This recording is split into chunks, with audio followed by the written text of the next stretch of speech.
Nothing like a double espresso to kick off the stream. Nom nom nom nom nom. And we're gonna get right into a topic. I'll clip this out for YouTube later, but I figured we would kick the stream off with this, which is, should you play New World Aeternum in 2025? We'll be getting this question a lot in streams and on my videos, and I usually have that normal response of I have a video out which I always link people to, talking about if you have the disposable income, go play the game, right? Any game, doesn't matter which game it is. But I would like to address like some thoughts around the game, where it is right now, because it does have a big story update coming in like a week and a half on the 13th. We're about 10 days out now, and for some people they'd like to know what, what's here. I haven't played this before. Maybe I played it when it launched, but I went away. Is there enough stuff to come back? I did a playthrough last year when New World Aeternum dropped its updated version, which was for all the consoles, bringing crossplay to the game, taking it from PC only to also having it on the PS5 and the Xbox. This version that I'm playing is actually the PlayStation version. And, I did 100 hours of story from start to finish, going through the base game all the way through the DLCs up to what is currently in the game. And I played this entirely as a single-player RPG. Although technically it is an online game, which has multiplayer components, and it has the MMO behind it. Which I think is part of the should you play this game conversation, because I think for a lot of people they have the mistaken belief that this is a game that they have to play with other people, and that's just not true. Like, you can play with other people if you want to, but you can also play by yourself, like I do, and just play the game as a single player RPG. Like I did last year. I did 100 hours and I moved on to other things. I played it as a one and done game. But there's also lots of stuff to do in between, not the least of which is the seasonal content, which is not for everybody. I don't care about the seasonal content. Some people do.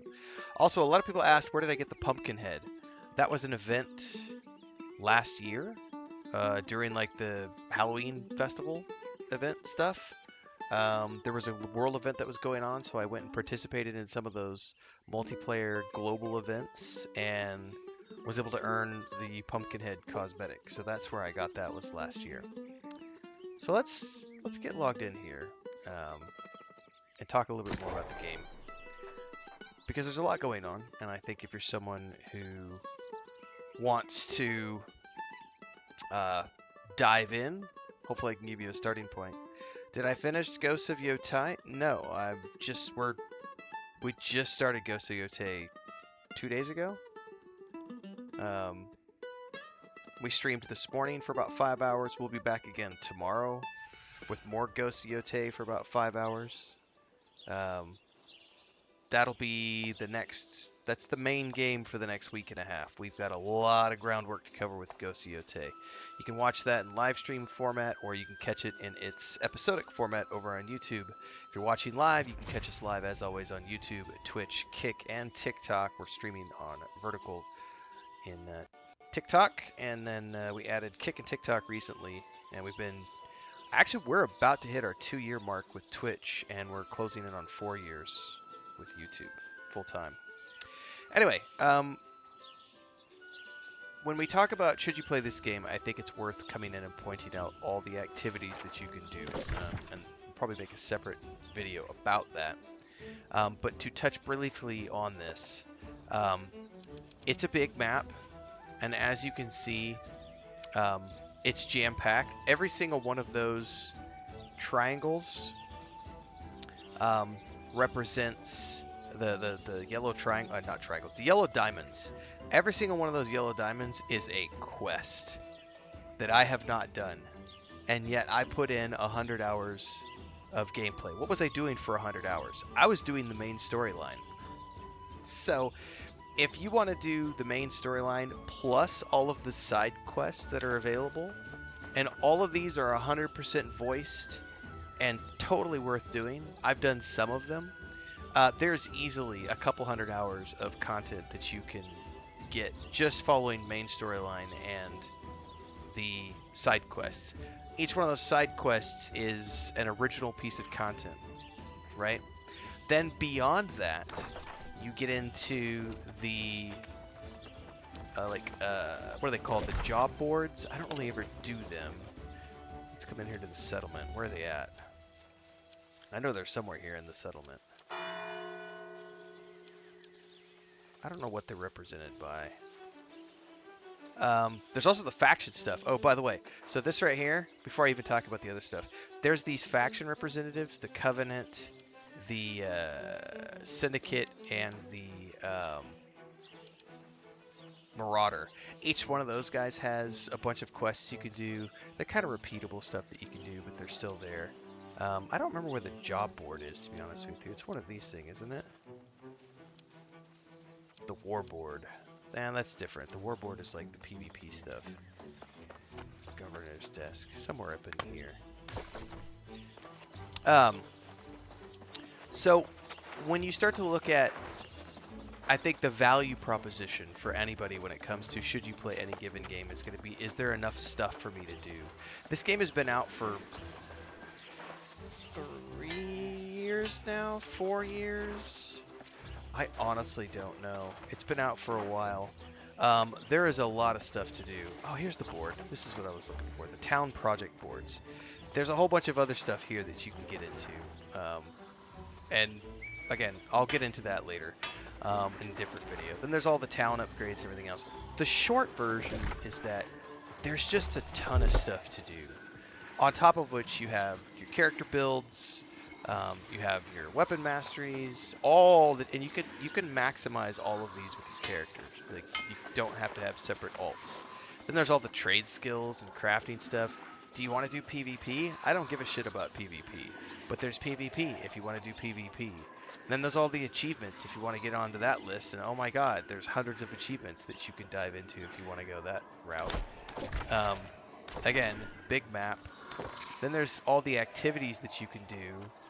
Then there's the seasonal content, which I mentioned at the beginning. There is a lot of stuff to do in this game. So, should you play the game?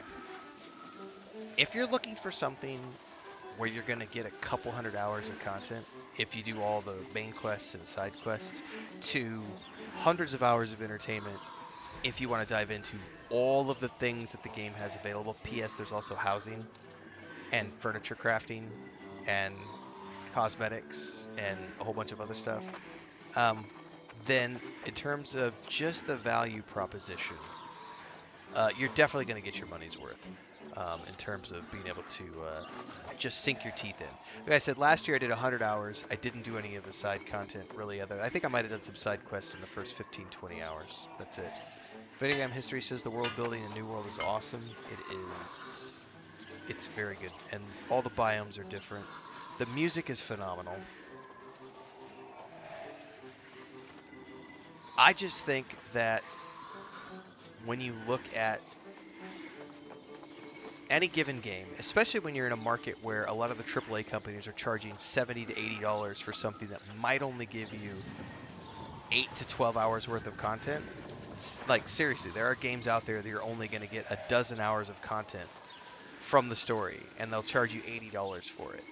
You could come into a game like New World Aeternum, which has several years worth of story DLCs stacked on top of each other, and you can get hundreds of hours of entertainment. Now, what I will readily admit is that if you try to main this game, and this will happen no matter what MMO you're talking about, whether it's World of Warcraft, Lord of the Rings Online, Star Wars: The Old Republic, EverQuest 2, Guild Wars 2, this game, Lost Ark, whatever game, no game developer is ever going to be able to keep up with the people who play only one game. It's just impossible. Which is why you never see me playing one game and only one game from month to month to month. Like, we just recently did Dune Awakening when it launched, had a great time, did like around 500 hours over the first 6 weeks of that game, 8 weeks, but the first couple months we put in about 500 hours in that game. And now I'm just waiting for the next story drop, which won't happen until probably January. So am I continuing to play that game? Not really. I log in every couple of weeks to do my base maintenance. But other than that, I'm playing lots of other games. Like right now we're playing Ghost of Yotei. We're playing a little bit of Starfield again. Yeah, Great Cat, like Great Cat says, there's no monthly subscription for this game. So it's really easy to just pick it up and then jump in and out and come back whenever there's new content. That's a very valid point. It's very easy to do that when there's no monthly subscription, so you're not feeling compelled to like keep a running sub like you have to do with World of Warcraft. So, and like this month, I'll play. Like right now, we're doing this in the evenings. We're playing Ghost of Yotei in the mornings. I'm also playing a little bit of Titan Quest 2 because that's in early access. Just dropped a new story update. We've got Vampire Masquerade Bloodlines 2, middle of the month. Then we've got Outer Worlds 2 at the end of the month. The DLC for this drops on the 13th.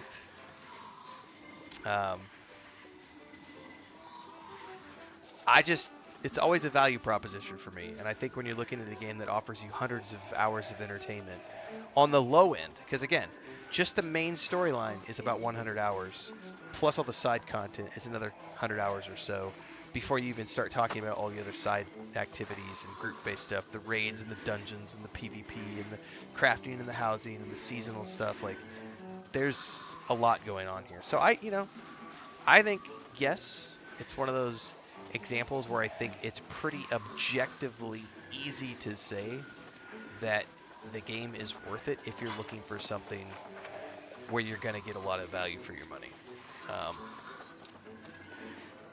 Anyway, we're going to continue on with the stream here, but if you're watching this after the fact, check the playlist down below.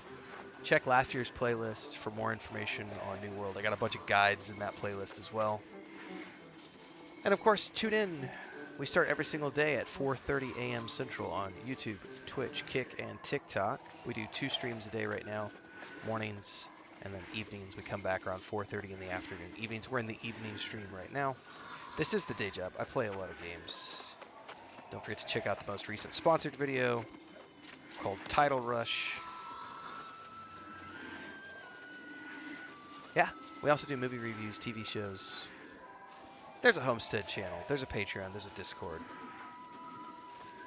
All that good stuff.